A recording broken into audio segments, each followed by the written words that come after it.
Our next speaker is Dr. Ellen Stofan. Now, you would have read some things in the program of what who she is, but let me break it down for you. This is the person that tells NASA what to do in terms of science. NASA is the place that changed the way we all look at the world, changed the way we all look at things in space. Long time ago, people looked at the moon and said, that's a nice, cool thing up there. Unreachable. And then NASA comes along and says, no, wait, let's go there. And who we have here is the chief scientist of NASA. Dr. Stofan, Ellen, advises the administrator of NASA, Charles Baldwin, on all things science. So we're very privileged to have her here.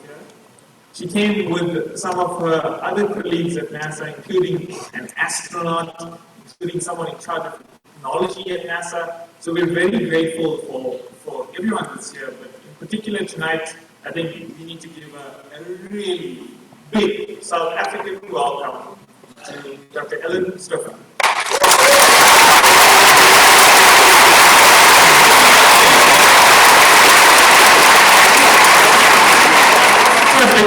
Come on, let's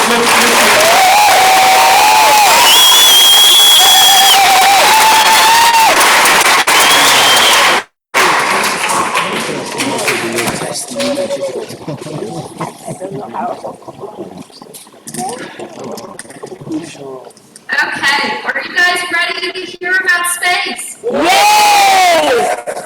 What? Yes! Loud!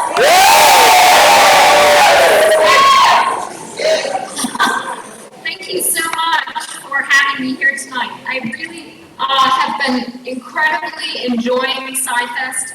I've learned a lot. I've gotten to talk to so many students this week. There goes my microphone. Can I have the lights down so that the slides are dark? Thank you. What I want to do tonight, and it's getting late, so I don't want you guys to fall asleep. What I want to do tonight is talk to you a little bit about all of the science that we do at NASA. And we do a lot of science. But what I want to do is talk to you about the parts that I think are the most exciting. The parts that may be applied to you, that maybe sometimes you think about and you question.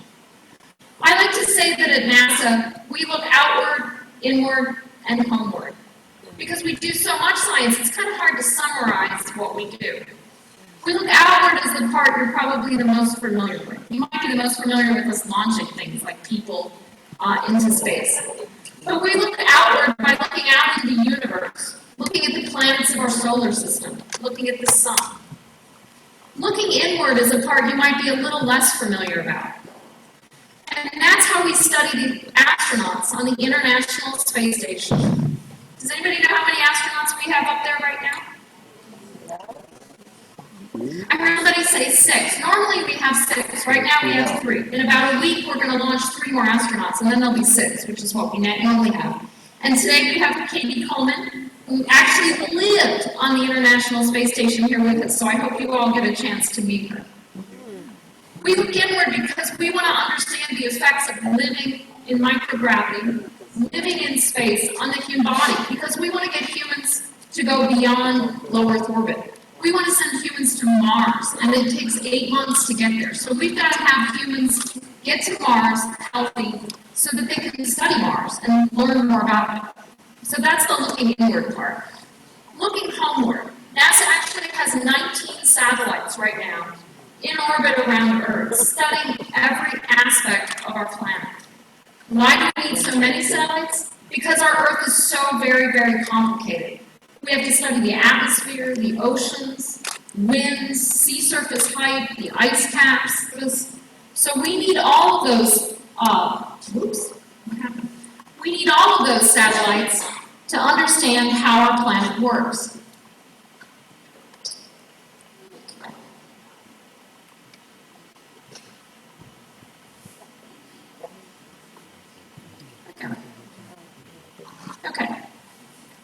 So we look outward, inward, and homeward. That's all of the science that we do at NASA. But when you go outside at night, this is what you see. If it's a nice, dark, clear night, you look up and you see the beautiful stars. And the theme of the meeting this year is science and light. It makes me think about the light that comes from stars up in the night sky. What is that light telling us? What can we learn from that light? Can we learn about the origin of the universe? Can we learn about the origin of our solar system? Can we learn what the other planets of our solar system have to tell us? One thing we've been learning recently is that when we look up in the night sky, we're not just looking at stars. We're actually looking at planetary systems. These are data that were returned by our Kepler Space Telescope. All of those yellow dots you see represent new planets that were detected by the Kepler Space Telescope. Over 1,000 new planets. Now, back when I was in school, which my children say was back in the days of the horse and buggy, it's not quite that long ago, but when I was in school, we only had 9 planets. You learners, you have thousands of planets. That's amazing. Because every day we're learning something new about these planets. More importantly, you see where all those yellow dots lie. That's between the sides of Earth and Neptune. Now, why is that important? Because we look for planets, what are we really looking for? We're trying to find another Earth. Because basically, ever since there have been people who looked up at that night sky, we've wondered, are we alone? Are there other planets with something like people on them? Is there life beyond Earth? These are the fundamental questions that we have. Kepler is telling us, and I can tell you, all of these 1,000 planets, if you go outside tonight after the lecture, put your thumb up in the air. The amount of stars blocked out by your thumb is about the area of the night sky that Kepler was looking at. Do you believe that? All those dots, all those 1,000 planets from that tiny area of the sky. That tells you that every star you see in the night sky probably has a solar system around it. And maybe that solar system is like our own solar system. We want to know. How are we going to know? Through telescopes, like the Kepler Space Telescope. Through ground-based telescopes, like the Square Kilometre Array that you're building here in South Africa. But for the learners here, understanding these planets, learning about them, finding that habitable planet around a star is something that we're going to be doing for the next 10, 15, 20 years. It's going to change your textbooks. It's going to change the way we look at our own planet. And it's so exciting, and it's waiting for you guys. So you all have to become astronomers. Not only has Kepler been finding other planets, it's been finding other solar systems. This is just one example, you see there at the top, of a 5-planet system that Kepler detected. And you can see it's weird. It's not like our system at all. Down at the bottom here, just for comparison, we have the Sun and the orbit of Mercury and Venus.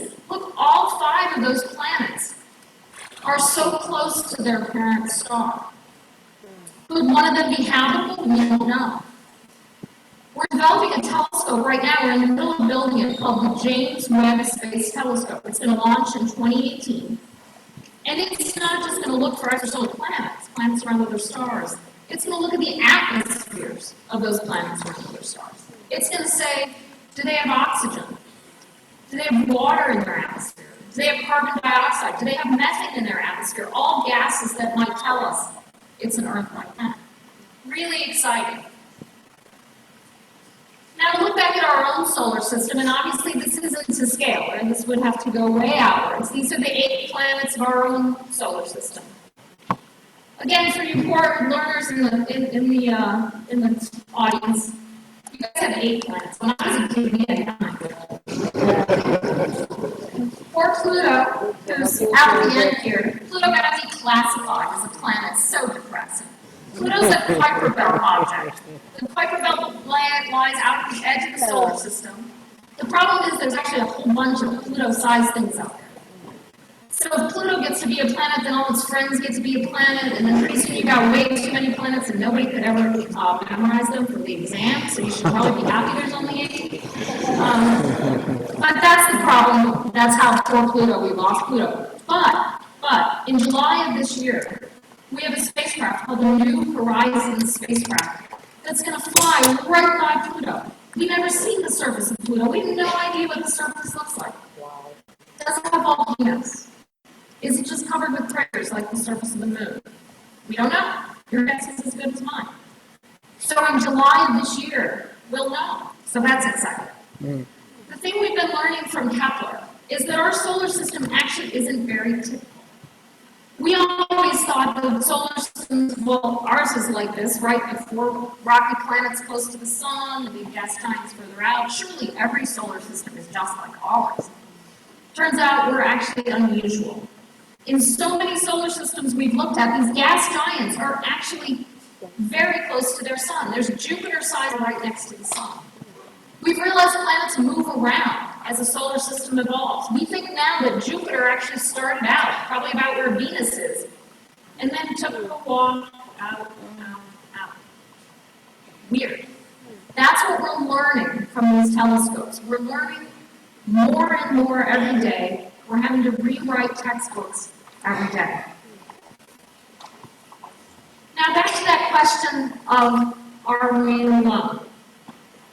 If we're trying to figure that out about planets around other stars, we'd like to be able to answer that question in our own solar system. Are any of the planets in our solar system, do any of them have life? Now, we already know they have nothing like us, right? No green, little green men, no planets, nothing interesting. But when life first evolved here on Earth, remember it was very, very simple in form. Microbial life, very small, single cell, multi-cell. That's unfortunately the kind of life we're going to be looking for when we go to the other bodies of our solar system. I just say unfortunately because that means it's going to be a little bit hard to find. But it's within our grasp. It's within your grasp, learners, to find this out. I predict in the next 10 to 20 years, we will discover life on one of these bodies in our solar system. It's going to change the way we look at life here on Earth. We have such basic questions. Will cells from alien life, will they be constructed the same way cells are on life here on Earth? Will they have RNA? Will they have DNA? Will they have the same kind of genetic code that we have here on Earth, that plants have, that humans have, that animals have? We don't know. These are the questions that are waiting for us, but are within our grasp to answer. Now, where are we going to go? We think that water is the most important ingredient for life. So that's kind of our guidepost that we use. Where should we go in our solar system? So in the top middle there, you see Mars. That's Mount Sharp. We have a rover right now named Curiosity that's climbing that mountain. And I'm a geologist. I study rocks. I know, kind of boring for some people, but I love rocks. I got really excited when we drove through a road cut today. The drivers have to calm me down. I really love rocks. So when I look at that rocks, you might say, those are nice stripy red rocks in there. Each of those rock layers is like a page in a history book for the historians in the audience. Each of those pages, each of those rock layers tells you about Mars's past. And what the Curiosity rover has been finding as it's been reading each of those pages or rock layers as it climbs Mount Sharp is that there was water on Mars for long periods of time, and that environment was actually pretty benign. It wasn't too acidic, it wasn't too basic, it was kind of just right. So Curiosity rover has really told us that the potential for Mars being habitable is even greater than we thought, so we're really excited about that. Where else would we go in our solar system besides Mars? The rest of the places, these other 3 bodies that you see, are a little more weird than Mars, a little different in the situation. Up in the top right here, you see Jupiter's moon Europa. Now Europa has that icy crust with those big orange cracks all running through. Underneath that icy crust, which we think is somewhere between 1 and 100 kilometers thick, is a deep water ocean. At the base of that water ocean is kind of a small silicate rock planet. That rock planet we think has lots of erupting volcanoes. Now, why would you have an erupting volcano right in the middle of Europa? Well, Europa is actually getting pulled on by Jupiter. Remember how massive. So Europa sits next to it. Every time Europa goes around Jupiter, Jupiter's pulling on Europa. All of that pulling actually melts the interior, which produces volcanism. So you've got an icy crust, liquid water ocean, and then at the base of that ocean are probably volcanic vents that are erupting. On Earth, we have something called black smokers at the surface of Earth's oceans. Those are extremely rich environments for sort of bacterial scale life. So we wonder, could there be life in Europa's oceans? And you can say, well, okay, even if there is, how in the heck are you going to go study it when it's underneath that thick icy crust? Good question. We've been worried about that. Good, nicely for us, this is a moon of Saturn here at the bottom. This is a moon called Enceladus. Enceladus also has an icy crust underneath of the liquid water ocean. It, however, also has huge cracks in the surface, and through those cracks, you've got erupting geysers. They're erupting all the time. We flew the Cassini spacecraft, which is a spacecraft we have in orbit around Saturn right now. We flew it right through those water plumes. That's how come we know they're water. There was salt in it. And there were also really long-chain organic molecules. Do you guys remember that fat molecule that you saw earlier? Stuff like that. Unfortunately, our instruments weren't good enough to tell us exactly what kind of organic molecule it was. The good news for us is, about sometime last year, the Hubble Space Telescope was looking at Europa, and it detected water plumes coming out of the southern pole of Europa. So we think Europa has these geysers just like Enceladus. So we're designing a mission right now that'll probably fly in somewhere between 6 and 8 years from now. And we're hoping that it could fly right through that southern polar region of Europa and maybe grab some of that material and analyze it. And maybe that would help us understand if there was life on Europa. We want to go back to Enceladus with better instruments. And ultimately, we'd also like to go to this place. This is Titan. Titan is another moon of Saturn. It's the only moon in the solar system that has a substantial atmosphere.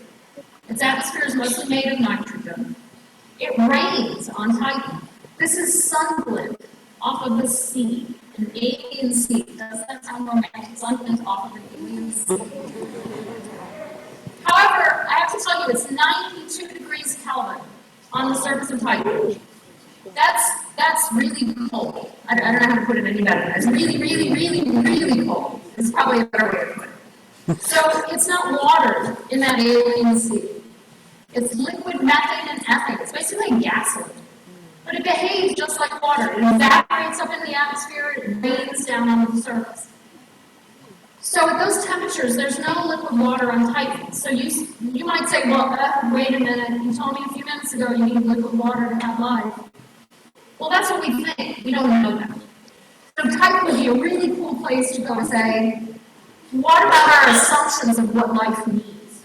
Could it be wrong? Could life be weirder than we ever thought? So put a place like Titan that's so cold and has no water but has all of these cool organic molecules. Could that place have life? We don't know. We'd like to go see. The good news, again, for the learners in the audience is we know where to go. We know what to measure. And it's going to happen in the next 10 to 15 years. We are going to find life on one of these bodies. And you're going to be able to study it and help understand what it means. Back to Mars. Now, why are we so interested in Mars? All right, great, it's a good place, liquid water on the surface, layers of rock. Okay, but Mars is also a place humans can go. While it has a harsh environment, it's much more benign than other bodies. It had water on its surface in the past. It's now frozen in poles, and it's underneath the surface, so it's accessible. We can get to it. And humans obviously need water for life. But we actually also use water for rocket fuel. So it's useful also in getting back up off the surface of Mars. So Mars is a really important target for us. Now, we've landed on the surface of Mars actually 8 times. These are just 5 of the different places that we've landed. We have about 3 orbiters around Mars right now. The Europeans have an orbiter also, and India has an orbiter around Mars. All trying to study different aspects of Mars, trying to get at this question of what was the history of water on the planet, and where are the places that we should go visit that are the most potential for having life. The other thing we're trying to do is measure stuff to make sure that when we do send astronauts there, it's safe. For example, we want to make sure the dust on Mars wouldn't be harmful to either astronauts or machines that we might want to send to the surface. We want to really understand the atmosphere, because landing on the surface of a planet, especially one with a really thin atmosphere like Mars, is really difficult. So we're sending all these spacecraft to Mars, our robotic spacecraft, to make a lot of measurements to get ready to send people. And you might say, why spend all that money to send people? Why not just keep sending robots? The Opportunity rover, which has been on Mars for a decade, it was supposed to last 3 months. It's lasted 10 years. I think they may be over-designed, just saying. It's lasted 10 years. In that 10 years, it's gone about 30 kilometers. You and I could go 30 kilometers in a couple days. Humans are a lot more resourceful. Frankly, we move a lot faster. We can change our minds. We can be creative. I'm a field geologist, so I have a real bias that it's going to take humans on the surface of Mars, and not just any human on the surface of Mars, but geologists, astrobiologists, engineers, doctors, and I think it's going to take a laboratory for us to find that life on Mars. Because remember I said it was going to be small, microbial, so those fossils are going to be hard to find.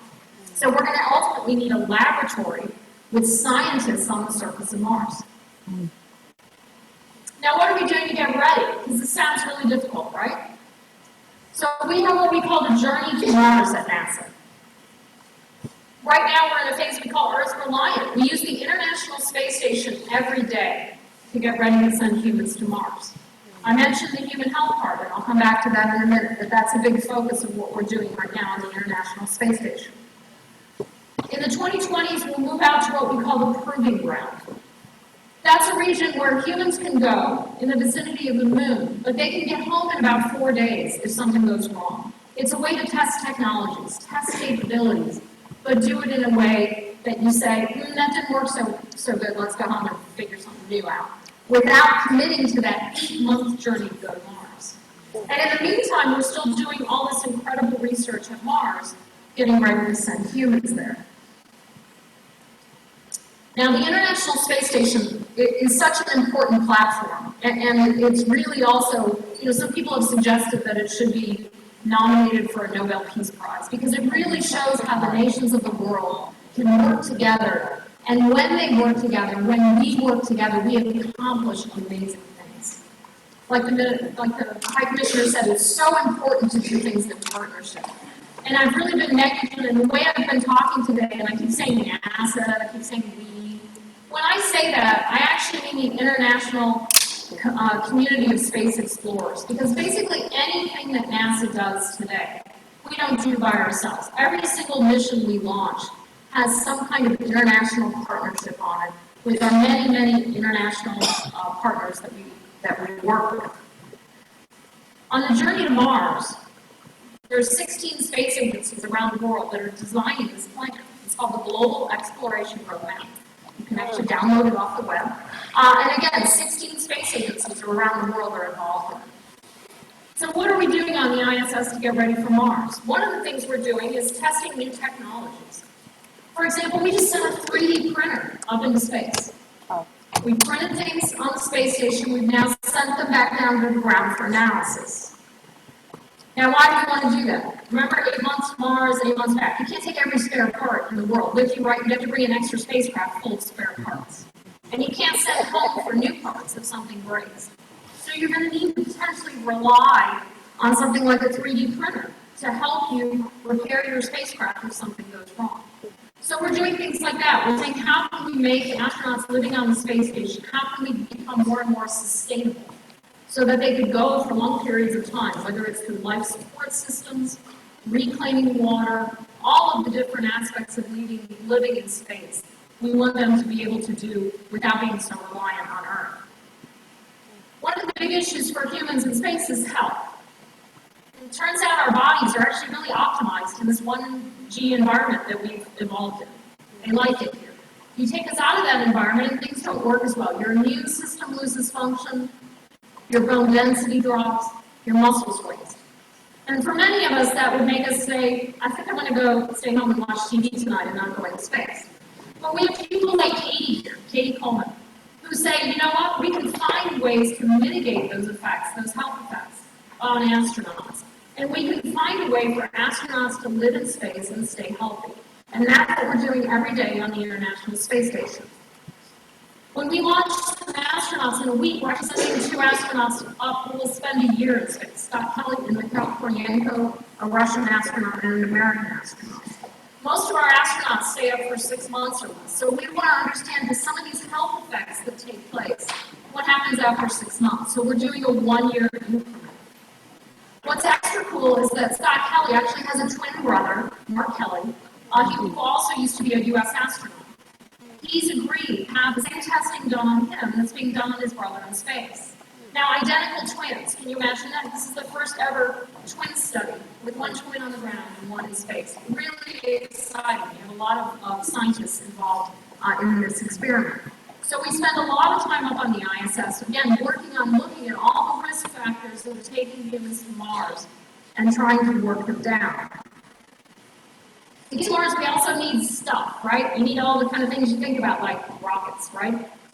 So we're building a new rocket called the Space Launch System. In January, we tested the engines for it, and they performed really well. We've also been building a new capsule for humans that's going to sit on top of it. It's called the Orion capsule. The European Space Agency is building the service module that goes underneath it. The Orion capsule, we launched the first version of it in December with no people on board. It went up, it was up for about 4 hours, and it then splashed down in the Pacific Ocean. We were testing the heat shield material, brand new heat shield, this dark sauce, brand new heat shield material. So every time you're doing something in space, we're pushing the limits of technology, we're pushing the limits of what we know. We have to develop new materials, new ways of developing computing, new ways of developing scientific instruments. So every time you push the boundary in space, you're actually doing things to improve life on here on Earth. People estimate for about every dollar in the U.S. that we spend, the government spends on NASA, about $4 get returned to the U.S. economy. Investing in science and technology is good for a country. Now again, I want to emphasize this journey that we're on is really an international journey. And that's why I'm so excited to come talk about it to the learners here. Because you guys, we're hoping to get astronauts to Mars by about the mid-2030s. So that's like way beyond my time. But you guys are the age that will be the astronaut corps, where we'll be picking astronauts to go to Mars. So do any of you learners want to go to Mars? I see a few hands here and there. I do see some hands. So you guys need to work on your science, you need to work on your engineering, you need to work on your math. Because it's not just going to be Americans who end up going to Mars, it's going to be the international community of space explorers who go to Mars. Now when we look up into space, we see lots of things besides planets. Now I'm going to switch gears here for a minute and talk about these things. All these bright dots. And you say, what are those? Okay, here's the sun. You can see the orbits of the planets and then the orbit of Jupiter out here. All of these white dots are asteroids. And this big band of white dots you see here is what we call the asteroid belt.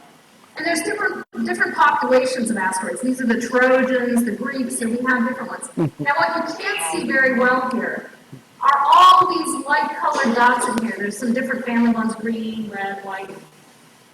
But here's the Earth. Some of those are coming really close to the Earth, right? We call those Earth-crossing asteroids. There's a whole population of objects that we either call Earth-crossing asteroids or near-Earth objects. Over time, over the history of our planet, almost asteroids and comets have hit our planet. The most famous one is this one right here, a crater called Chicxulub. It formed 65 million years ago at something we call the boundary between the Cretaceous period and the Tertiary period. That impact changed the climate of the Earth for years and probably was largely responsible for the extinction of the dinosaurs. So impacts are really important in the history of the Earth. They've affected life here on Earth, and there's something that we really want to understand. If you look at the surface of the moon on a really bright night, if you even just use binoculars, you see all those craters, all those impact craters on the surface of the moon. Those were formed by asteroid and comet impacts. Sometimes we call the moon a witness plate because the moon doesn't have erosion. It doesn't have water like we have here on Earth. It doesn't have mountain building processes. So the moon preserves the history of what happened to the Earth. We see so few craters on the surface of the Earth because most of them have been eroded away. Many of them are covered by the Earth's oceans. So understanding cratering over time, understanding the threat that asteroids present to this planet is important. I wanted to show you just a couple of pictures of the impact craters that we do study here on the surface of the Earth. One of them, this one, here in South Africa, Manicouagan crater, which is about 100 kilometers across in Quebec, in Canada. So these craters are all over the surface of the planet, and they record a history of a more catastrophic past. Unfortunately, though, as you saw from that map I showed, it's also actually a catastrophic future because while we certainly don't have the population of Earth-crossing bodies that we did early in the history of the solar system, we still have enough that impact craters have formed in the past on Earth and they will form again. So a year or so ago, NASA came up with something that we call the Asteroid Grand Challenge. We want to identify all asteroid threats to the human population, and we want to know what to do about it. Now, this was really motivated by this event right here, where some of you might recognize this photograph. This is something called the Chelyabinsk event. Chelyabinsk is in Russia, and the poor people were just going to work one morning with their dashboard cameras on, luckily, and all of a sudden, there was this huge streak through the sky, this giant explosion. It turned out it was a meteor coming in, a fairly sizable one. Luckily, it didn't hurt anybody. It broke a lot of windows and caused some damage, and we've now been studying fragments of this meteorite as it broke up. Now, this is a pretty small event, but even so, luckily it happened in a pretty unpopulated area. Just think if this happened in Cape Town or in New York City or in London, it would have caused a lot more damage. So it's something that we worry about. That's an extremely small body. So that's the reason for this Asteroid Grand Challenge statement. What can we do at NASA using both ground-based telescopes and eventually space-based telescopes to look all across the sky? Because you just can't look at one piece, right? The asteroids can come from anywhere, so you need to look all around the planet to really understand what is this population of Earth-crossing objects, where are they, what kind of a threat do they represent, and over time, how can we as an international community figure out what we're going to do about it? You know, when you look at our planet, when I look at our planet, it's really beautiful. When I'm bored at work, which isn't very often, I go and I pull up. There's a live stream feed in high definition from the International Space Station. So you can look on the computer. You can just put on your computer and watch what the astronauts get to watch as they look out the window on the ISS. We have the most beautiful planet, this blue, friendly planet. And unfortunately, those 19 satellites that we have in orbit around this planet, as well as our international community of satellites and our international community of researchers, has been telling us that the effects of humans on this planet by putting carbon dioxide in the atmosphere is creating quite a threat to the planet. Sea level is rising. Strange weather events are increasing. Areas like California and the United States are experiencing record drought, which is affecting ultimately some of our food supply. All this is happening because of climate change. So NASA is using our 19 satellites to say, what are all the measurements that we can make to characterize the health of our planet, to improve our models, and to better understand how to mitigate some of those effects of climate change that are going to occur now, no matter what we do about carbon emissions, such as on the order to a half meter to a meter of sea level rise between 2050 and 2100. Now the thing is, obviously, NASA is part of an international community, and some of our data are really hard hard to use. They're complicated. We aim those data sets at scientists. So what NASA has been doing is really thinking over the last few years, how can we make our data more readily accessible to everybody? Our data is always available for no cost over the internet. But how can we take that data and make it actually usable by countries all over the world? So with the U.S. Agency for International Development, NASA formed a group called SERVIR, which means to serve in Spanish. In fact, just next week, we're going to be having a meeting here in South Africa, a SERVIR meeting that the International Community Earth Observer has been meeting this week up in Pretoria. Next week, there's going to be a SERVIR meeting where we're going to be teaching people from across Africa how to better use some of our new data sets that we've been releasing, including a very high resolution topographic map of Africa. Now, why is that data important? Well, as sea level rises, coastal regions become more and more vulnerable to storm surge, to just pure sea level rise, to flooding from high tide. Areas where you might get more rain are going to become more vulnerable to landslides. So having very high resolution surface elevation data helps policymakers, helps decision makers understand where are my people going to be safe, where is more risky, maybe where should I site the next hospital or police station in a safer place than in one that might be vulnerable to sea level rise. So by taking our data and trying to help people understand how to use it, we're trying to make our data, again, not just available to scientists, but available to everyone. You know, this is my third time to South Africa. First 2 times I came on holiday. And again, I just want to thank all of you for having me here this week, because I love this country and I think it's amazingly beautiful, as you can see from space. So when someone said, do you want to go to a meeting here? I was like, okay. Such an amazing country, and it's such an honor to be here this week and to be able to talk about it and to try to get, especially you learners, excited about science, technology, engineering, and math. Because, you know, we have these huge issues that we're trying to confront. Whether it's how to cope with climate change, or on a less important level, how to get humans safely onto the surface of Mars and bring them back home again. And it's only if we have great minds from all around the world thinking about these problems, trying to find new ways to address them, because in diversity we have strength. In diversity, we can figure out how to solve the problems of the future. No one country can do it alone.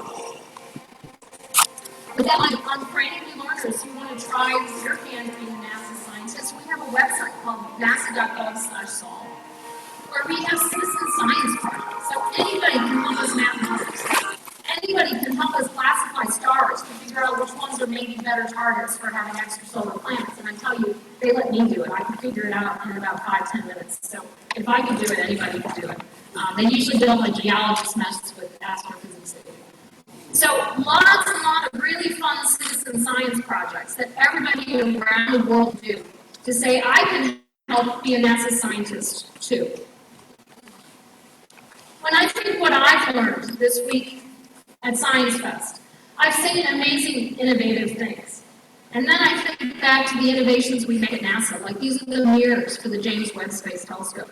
I work with an astronaut named John Grunsfeld, and he's in charge of a lot of most of our science programs at NASA. And he says this thing, which I absolutely love. He says, you know, the Curiosity rover on Mars has discovered nothing. Absolutely nothing. And I always, you're like, what? Wait a minute, we spent a lot of money on that thing. Don't say that in public, please. And then he says, it's not rover that's discovered a thing. It's the people. It's the scientists. It's the engineers who designed the instruments. It's the people who built the instruments.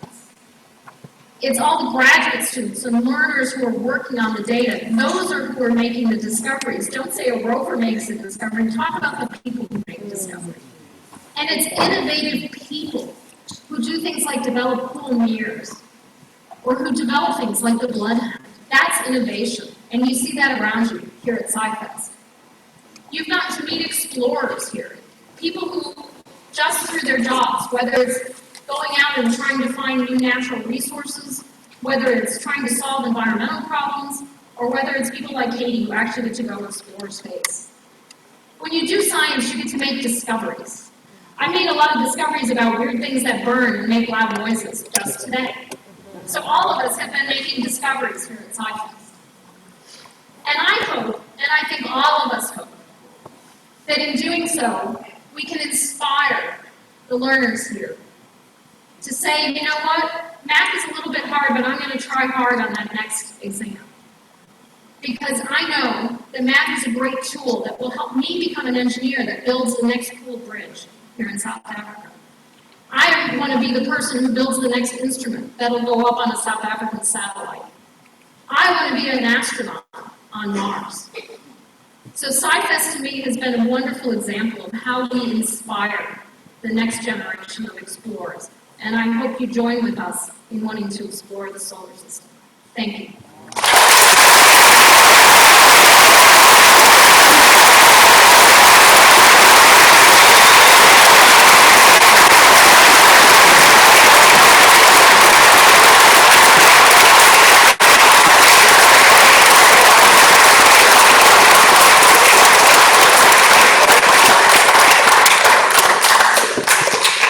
So much, Ellen. Can we have the lights up, please? I think that was so much food for thought and so inspirational. But now you get a chance to speak to NASA's chief scientist. We're going to open the floor for questions, and we've got a mic. So I want to there. Okay, so I need to see your hands. If you have the lights up, please. Steve Sherman. I don't think I need a mic. Hi, Ellen. You've told us that we are looking at planets and they've got volcanoes and things under the ocean, but it is quite possible that some could have things like diamonds, and rather large ones. And that might motivate people to send people to those planets to excavate. And then the problem with our human population is that we tend to take over our own planet and exploit it, and then all of a sudden we find something that yields rather large diamonds and that could make us very rich. Is that a concern for you at NASA? And are there planets that have diamonds on the surface, large ones? Not that we know. And if I did, I probably wouldn't tell you. Because I actually really like diamonds. But, not that we know of, but I tell you, there are some people that are getting really interested in exploring asteroids, not because of that whole threat thing that I was talking about, but because we know that asteroids have all kinds of natural resources. And, there's some elements here on Earth that are becoming more and more and more rare. So if you think right now about asteroid mining, I think most of us would look at that and say, well, economically, you launch a rocket, you go all the way to an asteroid, you mine it, you bring the stuff back. How is that economically feasible? And right now, it's really not. But say 50 years from now, when we really run out of some of these precious elements on the Earth, things a lot more precious than diamonds, frankly, some of our really rare earth elements. At that point, when does it become feasible, economically feasible, to go to the moon, to go to an asteroid, to get resources that you need? We don't know when we're going to get to that point, but I think we'll get to it at some point. So I think it's really interesting. One of the things we're working on right now at NASA, which is a big culture change for us, is how do we let go of things? Because, any organization, if you've been doing something, you like to keep doing it. So NASA has let go of two really big things in the last couple of years. The first one was sending cargo to the International Space Station. That's been done by two private companies, Wilmot and SpaceX. Starting in 2017, we're going to be launching astronauts from U.S. soil again. We're going to retire the shuttle. In 2017, SpaceX and the Boeing Corporation will start launching astronauts from U.S. soil. That's hard for NASA to say, can we trust our astronauts to a private company? But we think we can. And it's important to us to say, what can we turn over to the commercial sector? What are private companies interested in doing? That way NASA can focus its resources there isn't interested in. But I think asteroid resources are something that's an interesting intersection that right now, the composition of asteroids is something a bunch of nerdy scientists are kind of interested in. But at some point, the commercial sector will probably get interested in it. And at that point, frankly, NASA's always like, sure, you take it over. We'll go spend our money on something else cool. Thank Thanks very much. Let's see those hands, and you'll understand I'm going to give priority to learners. But let's see some hands up.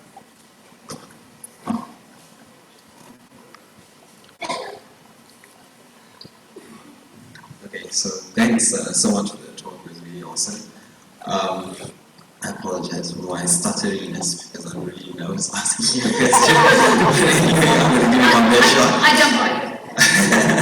So, you mentioned the Mars mission and especially India's success as well. And then, their first try, and generally, not only with NASA missions, all missions in general to Mars have been very visible with success versus failure rates. So, you were also talking a lot about collaboration. So, what are the plans for NASA to collaborate with India to not only do really successful science, because NASA has been very successful with their Mars missions, but also to make missions more affordable, and because India was very, very cost effective with regard to the mission? That's a great question. So you shouldn't have been scared. So that's a really great question. I was actually just visiting the Indian Space Agency in Bangalore just in November, and I was so excited to go visit them because the success of MOM, their Mars Orbiter mission, on the first try at Mars, where most countries, including the United States, we have had many, many failed Mars missions, including one where we, got the units wrong, there was a mile-kilometer problem, and we had some issues. Anyway, so we've lost Mars missions along with most countries in the world. So the success of MOM was tremendously exciting to us at NASA. So right now we've signed an agreement with India that we're just working on exactly what the agreement means. We're collaborating in a couple areas. We're actually with India on a new instrument called NISAR, which is a radar instrument that we're building, the Jet Propulsion Laboratory is building with India that will do Earth observation work. And I spent most of my career working on Earth observing radar, so I'm really excited about this mission. It's going to be a great collaboration. We also signed an agreement to start talking about future Mars cooperation. So we're already working on exchanging Mars data with the MOM spacecraft, and we have another spacecraft right now at Mars called Maven. And those two groups have started exchanging data. But the next step is to say, this global exploration of Mars, are you guys interested? What do you want to do? What should we do? What do you want to do? And that's kind of what's going on with the whole global exploration roadmap process.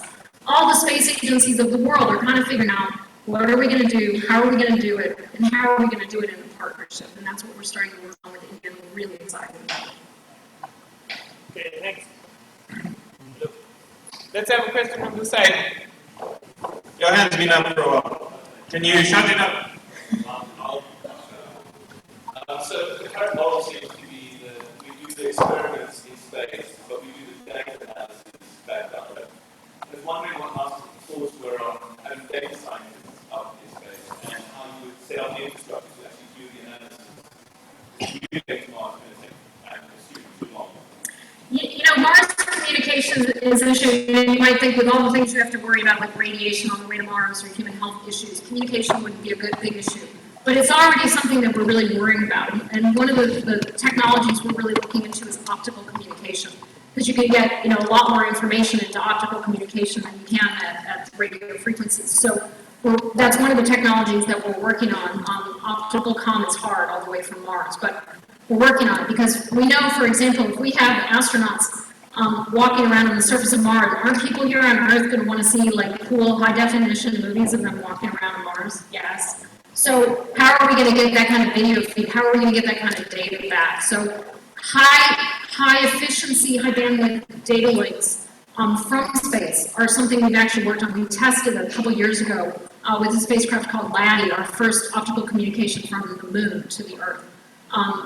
And so that communication part is a critical part of how we move out to exploring Mars. You have to really break the problem down into each of its pieces. And that's why sometimes people say to me, how can we be 20 years from going to Mars, or why does it take that long? And it's because we have to figure out each of those pieces. I do think we're going to need data scientists in space.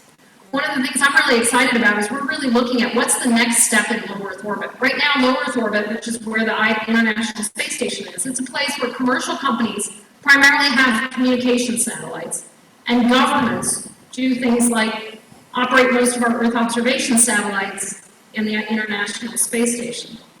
At what point might a company decide to have a commercial space station?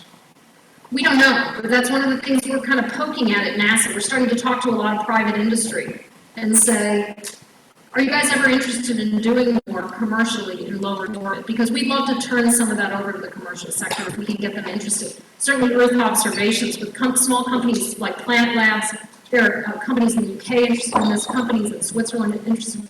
A lot of commercial companies getting interested in Earth observations from low Earth orbit. If you have a question that you'd like to ask, your window is closing, so get your hands up.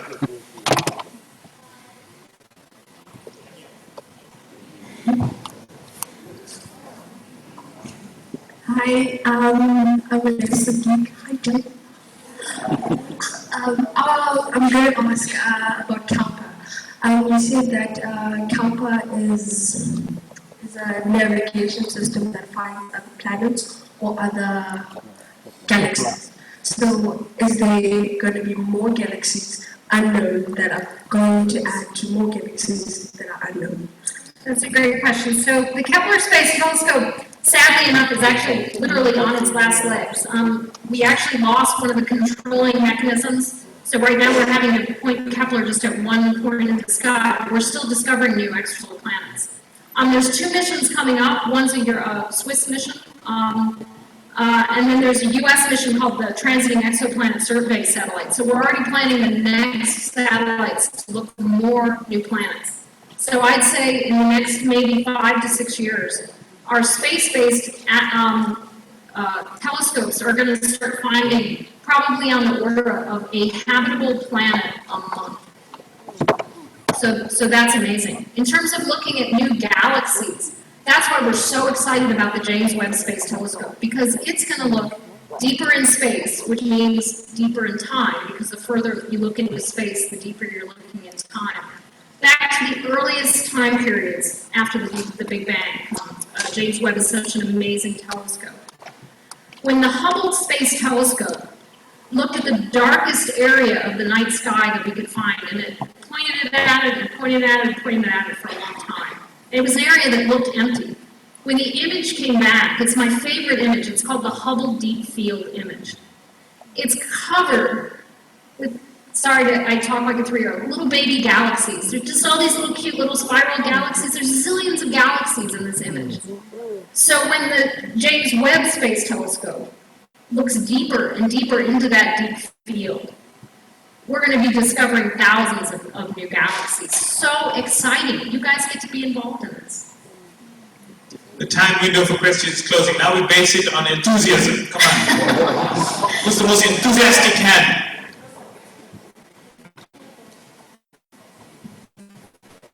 Right. So you look like you have a lot of questions. Yeah, great. Firstly, thank you so much for a brilliant presentation. I think we can give the doctor another big round of applause.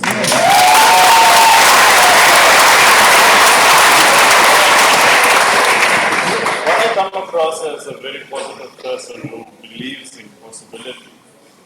You touch on your kids and so on, and because there's a lot of learners coming from various difficult backgrounds, what type of advice would you give them in terms of career choices, subjects and studies at school, responsibility, as well as money, what they'll be earning? Yeah. I would say jobs in science, engineering, jobs in computer fields, jobs where you have to know how to use data. Those are great paying jobs. So when you are, revising for a math exam, and you think, this is just hard. I don't know if I'm going to do well on this. That's how I used to feel. I was never a great math student. I had to work hard to be kind of an average math student. It didn't come easy to me. I knew people who it came easy to, and I was always like, what the heck? How come math is so easy for them? Why is it hard for me? But I wanted to be a geologist. I wanted to be able to study Mars, and I knew that to be able to study Mars, I had to stick with my math. I had to keep trying, even when I got discouraged. And I had people around me. I had teachers who I would look at, and I would say, that teacher believes in me. Maybe I should believe in myself. Now I have stories of people that I look up to. I think maybe if I work hard, I can be like them. People like Sally Ride, who was the first U.S. woman to fly in space. People like a mathematician that we had working at NASA. She started at NASA before it was even NASA in the late 1950s in southwest or southeast Virginia. And she was an African-American woman. This is at a time when African-Americans in the U.S. weren't allowed to, be in the same restaurants with whites. She worked at NASA. She got a PhD in math. And she helped calculate the trajectories, the paths that the first human missions went on, the Mercury and Gemini missions. Her name was Katherine Johnson. She's my hero. Because what she must have had to work for, how hard she has to work. And if you want those good math, engineering, science jobs, and you ever start getting discouraged, think about Katherine Johnson and think, I can do this too. Maybe I'm going to have to stay up an extra hour tonight and study. Maybe I can't go out with my friends for a little while. I need to work a little harder. But I want you to think about Katherine Johnson because we need you to be in those good engineering, math, and science jobs. Because we need everybody to participate. We need to find out, are you guys the next Einstein? Are you part of the next team that's going to figure out how to get us beyond the edge of our own solar system? So I need you to work hard for me so that when I'm a little older, you guys are making those next cool discoveries that I can learn about.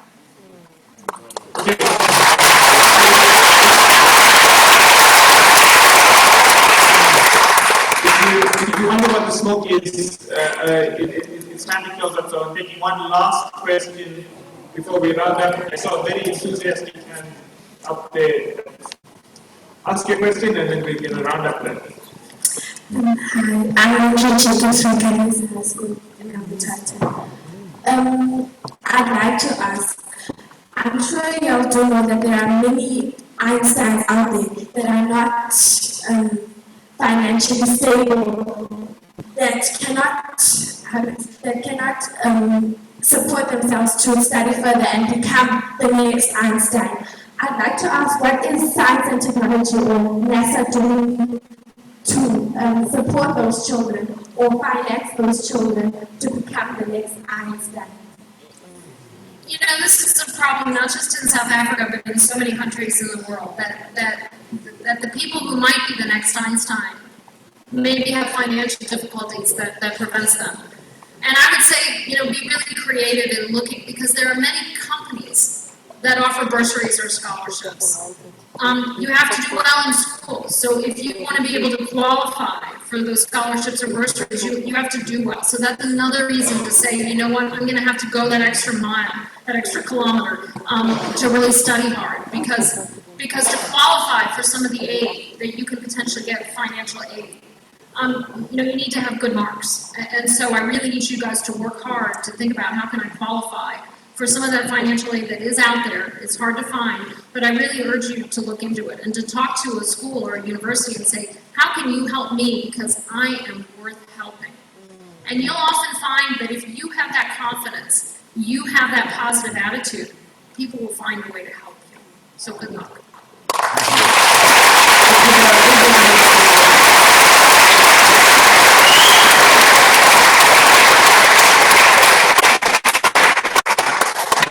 Ellen says that she loves rock. So her message to you is, you rock. Come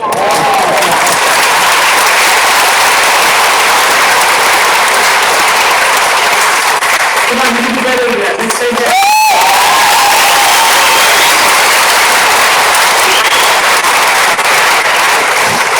We took people to the US Embassy. They sponsored us to have Ellen here, so give them a round of applause too.